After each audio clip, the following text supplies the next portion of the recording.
అడుగుతున్నా. నేను అవకాశం ఇస్తా, మీకు అండగా ఉంటా, మీకు తోడుగా ఉంటా, మీకు అన్ని విషయాలు నేర్పిస్తా.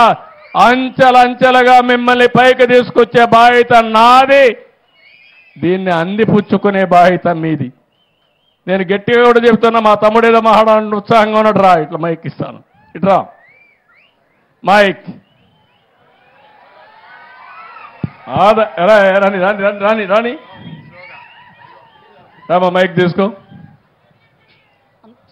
చెప్పమ్మా, చెప్పు. రాబోయే రోజుల్లో టెక్నాలజీ పరంగా విపరీతమైన మార్పులు తీసుకొచ్చే అవకాశం ఉంది సార్. దాని మీద రాష్ట్ర ప్రభుత్వం తరఫున ఏం చేస్తున్నారో తెలుసుకుందామని అడిగాను సార్. చాలా సంతోషం. మా తమ్ముడు ఒకటి అడిగాడు. ఒకప్పుడు సెల్ ఫోన్ అంటే అందరూ నవ్వారు, అవునా కాదా? జ్ఞాపకం ఉందా మీకు?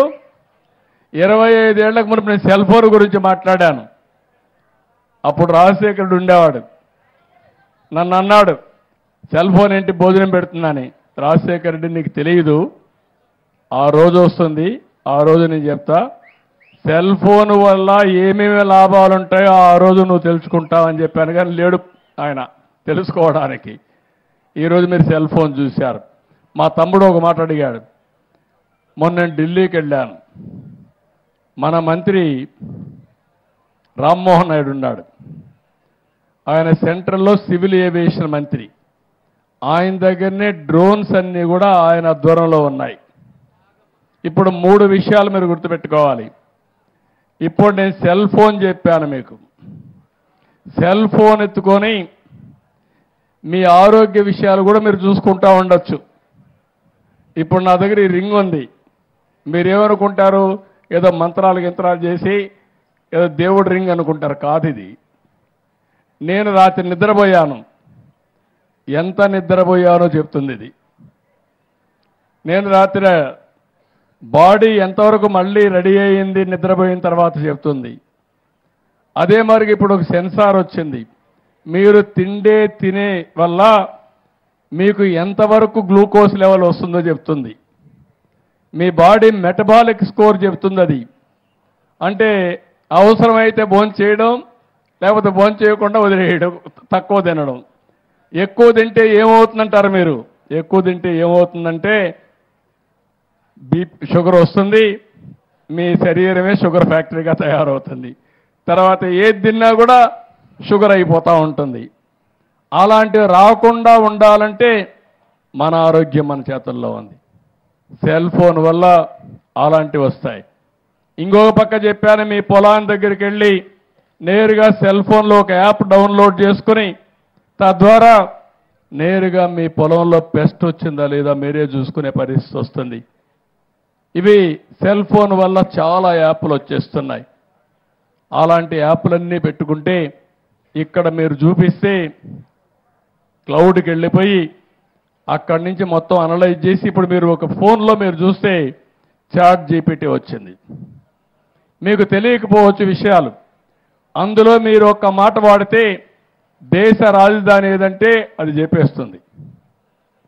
ఈ 90 రోజుల్లో ముఖ్యమంత్రి చంద్రబాబు నాయుడు ఏం పనులు చేశాడో చెప్పమంటే అది మొత్తం మీకు చెప్పేసే పరిస్థితికి వస్తుంది.